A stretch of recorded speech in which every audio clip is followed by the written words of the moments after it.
Metroidvanias are games with decently sized worlds that award exploration with tools and items that allow you to take on more challenging foes and explore more of the world. I've always had a huge sense of adventure when it comes to games. Exploring every nook and cranny and being rewarded for my curiosity really pushed me to keep playing these games and keep moving forward. And it is because of that that I think Metroidvanias are a blast to play, because when you're playing a Metroidvania, yeah, we all have the same destination, but no two people share the same journey.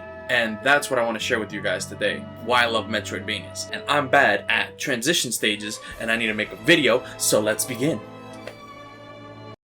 So for the 0.5% of gamers that don't know what a Metroidvania is, it is basically a game genre where there's a big world that has many interconnected areas, and many of those areas are blocked until you get a specific item later on in the game that opens even more areas. The term comes from the fact that both Metroid games and certain Castlevania games share this framework, and therefore giving birth to the name Metroidvania. Now that little history lesson is out of the way, let me share with you guys why I love this genre.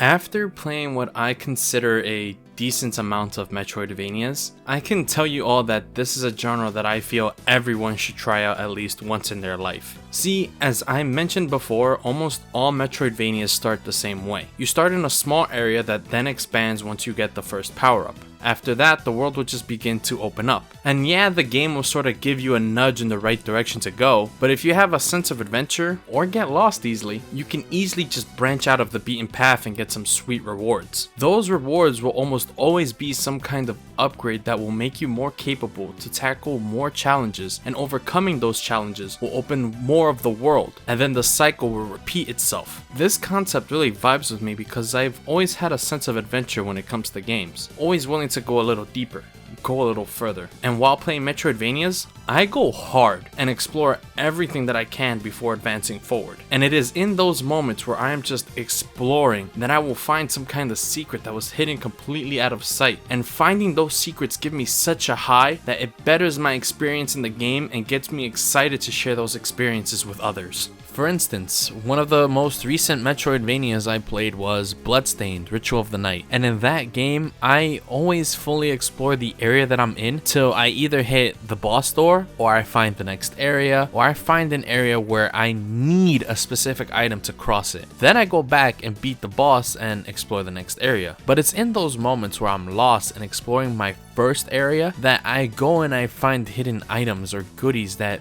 maybe none of my friends got. And then when we get together and talk about our experiences in the game, we realize that both of us or all of us have completely different experiences. For instance, in the beginning part of Bloodstained, there was this jump that you can't make normally, and the game sort of baits you into trying to make this jump because earlier in the level you can make a similar jump, and when you make that similar jump you're rewarded. So then when you reach this jump later on in the game, you sort of get that feeling like, oh, you know, I did this earlier, so why can't I do it again? And no matter how much you try, you can't make the jump. So what you normally think is, oh, I can't make the jump now, then later on in the game I will have to come back with the double jump ability or some other ability to make it across. But I thought otherwise. You know, I found out later on in the game that you have a boot, and when you do the quarter circle forward Hadouken motion with the boot, you sort of kick yourself forward. And I experimented and I found out if you do this input while in the air, Miriam will sort of push yourself forward. And then 2 and 2 sort of merged in together in my brain and became this anomaly that I was like, you know what? When I reached this gap, I was like, I wonder what happens if I start doing the input and propelling myself forward. And lo and behold, I made it across, and when I made it across, I got an item earlier than intended, and it was pretty fucking cool. And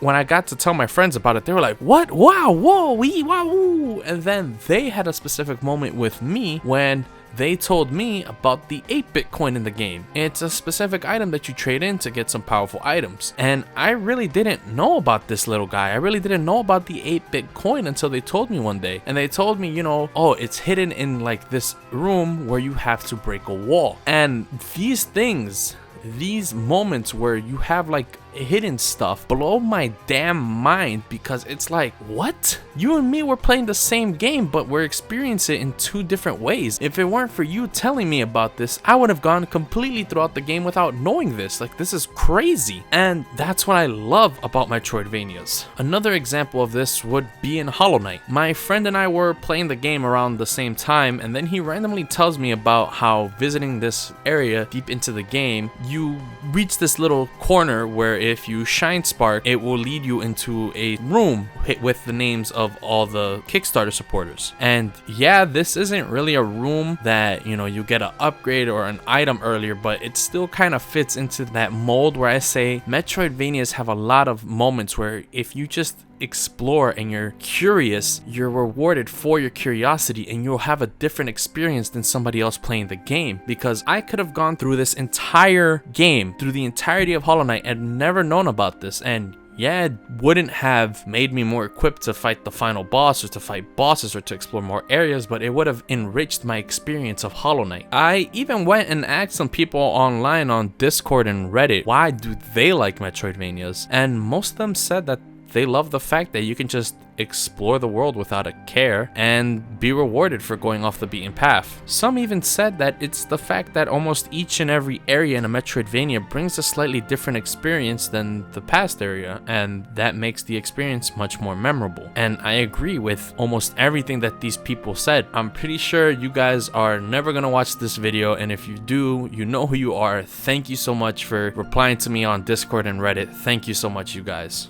Now, if you really couldn't tell yet, I think Metroidvanias are an interesting game genre and a blast to play because it allows everyone to have a different experience from everyone else. These games tickle your sense of adventure and make you have an unforgettable journey that is completely unique to you. And while everyone might have the same destination in these games, no one will have the same journey. Thank you guys so much for making it to the end of this video. I really appreciate you taking time out of your day to watch this. There really isn't much to say besides, you know, I love Metroidvanias and you should definitely play one if you haven't already. But if you have played a Metroidvania, feel free to comment below your favorite Metroidvania or your favorite Metroidvania moment. I would love to hear what you guys have to say. And who knows, maybe you guys will post a memory about a Metroidvania that I'll try out later in the future. And as always, if you like this video and you like what I said, then be sure to hit that like button. And if you don't like what I said, then feel free to destroy that dislike button. And if you like my opinions and what I'm saying and my voice and all that and you want to support me, hit that subscribe button. Thank you guys for watching, and I'll see you guys next time. Bye guys.